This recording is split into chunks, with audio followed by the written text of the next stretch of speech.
حضرت مولانا سید ابو الحسن علی ندوی رحمۃ اللہ علیہ ہمارے بر صغیر کے مشہور ترین داعی علماء میں سے تھے. انہوں نے سورہ کہف پر ایک مستقل کتاب لکھی ہے مارکہ ایمان و مادیت کے نام سے. ایک چھوٹی سی کتاب ہے، اس کا نام ہے مارکہ ایمان و مادیت. سورہ کہف پر ہے بنیادی طور پر. بڑی امپورٹنٹ اور بڑی اہم کتاب ہے، جس کے اندر وہ یہ فرماتے ہیں کہ یہ جو واقعہ، قرآن کوئی قصوں کی کتاب تو ہے نہیں، قرآن کوئی واقعات کی کتاب نہیں ہے، صرف قرآن کوئی افسانوں کی کتاب تو نہیں. قرآن نے اگر کوئی واقعہ بیان کیا ہے تو لازماً اس واقعے کے اندر انسانوں کی، قیامت تک آنے والے انسانوں کی عبرت کا کوئی بہت بڑا سامان اس کے اندر موجود ہے. تو اس سورہ کہف میں 3-4 واقعات کیوں بیان ہوئے ہیں؟ وہ فرماتے ہیں کہ اس میں اصل میں ان سارے واقعات میں ایمان اور مادیت کے درمیان، مادیت آپ سمجھتے ہیں نا، ہر چیز کو جو انسان میٹیریلائز کر لیتا ہے، ہر چیز کے اندر اس کی میٹریلسٹک اپروچ بن جاتی ہے، ہر چیز کو دنیاوی کھاتوں اور دنیاوی اعتبارات سے دیکھنے کی ایک نگاہ بن جاتی ہے. یہ صورت یہ بتاتی ہے کہ ایک وہ چیزیں ہیں جو ہمارے سامنے کوئی فزیکل وجود رکھتی ہیں، کوئی ٹینجبل ایسٹس ہیں، یا کوئی ایسے چیزیں ہیں جن کا ایک ظاہری وجود ہے، اور ایک ہمارے قلب کے اندر ایمان ہے جو نظر نہیں آتا، جس کا کوئی سامنے کوئی اس طرح یوں نہیں آپ اپنا ایمان نکال کے باہر نہیں رکھ سکتے ایک میز کے اوپر. وہ ایک نہ نظر آنے والی ایک غیب کے اندر چیز ہے. ان دونوں کے درمیان کشمکش ہو جاتی ہے، ان دونوں کے درمیان مارکہ آرائی ہو جاتی ہے، ان دونوں کے بعض اوقات ایک انسان کا ایمان اور باہر کی دنیا کی چیزیں بھڑ جاتی ہیں آپس میں. اس صورت کے اندر فتح کس کی ہوتی ہے؟ ایمان، حقیقی ایمان، سچا ایمان، پکا ایمان، مخلصانہ ایمان اگر مادے سے ٹکرائے گا، دنیاوی طاقت سے ٹکرائے گا، دنیاوی ساز و سامان سے ٹکرائے گا، دنیاوی اقتدار اور دنیا کے اندر جو چیزیں پاورفل سمجھی جاتی ہیں ان سے ٹکرائے گا، تو فائنل راؤنڈ میں اللہ جل شانہ ایمان کو لازماً بالادستی عطا فرمائیں گے، دوام عطا فرمائیں گے، ایمان کو کامیاب فرمائیں گے.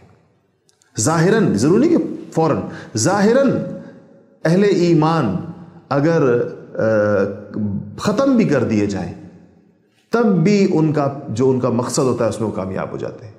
وہ مقصد تو اپنے وجود کو بچانا نہیں ہوتا اہل ایمان کا. اہل ایمان کا مقصد اپنے پیغام کو بچانا ہوتا ہے. اہل ایمان کا مقصد اپنے ایمان کو بچانا ہوتا ہے.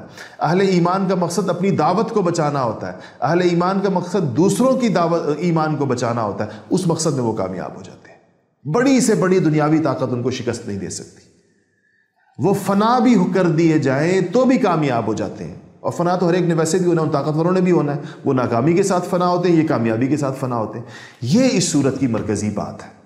یہ اس صورت کا مرکزی مضمون ہے جو اللہ جل شانہ نے کئی طریقوں کے ساتھ ہمیں سمجھایا ہے. کئی واقعات، کیونکہ ہم واقعے سے اثر لیتے ہیں، انسان ہیں، واقعات سے اثر لیتے ہیں.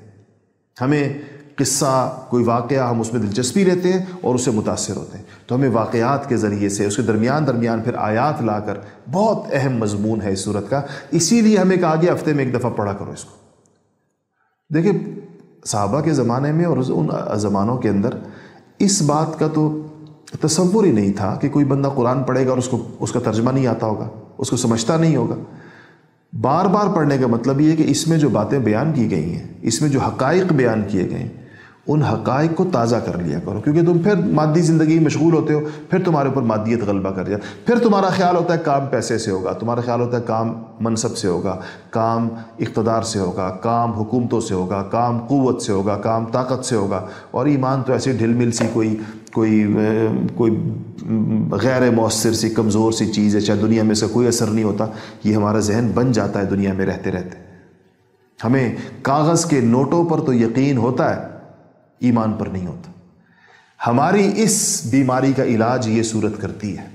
اگر ہم اس کو سمجھ کر پڑھیں اور بار بار پڑھیں، ہر جمعے کو پڑھیں، ہر جمعے کو یہ ہمیں اتنا ایک ایمانی طور پر بوسٹ کر دے گی، اتنا چارج کر دے گی کہ ہمارا ایک ہفتے تک جو ہے ہماری ایمانی کیفیت برقرار رہے گی. اگر ہم اس کا اہتمام کریں، اخلاص کے ساتھ ہو، سمجھ کر ہو. تو آج سے تو انشاءاللہ کریں گے نا. اللہ جزائے خیر عطا فرمائے.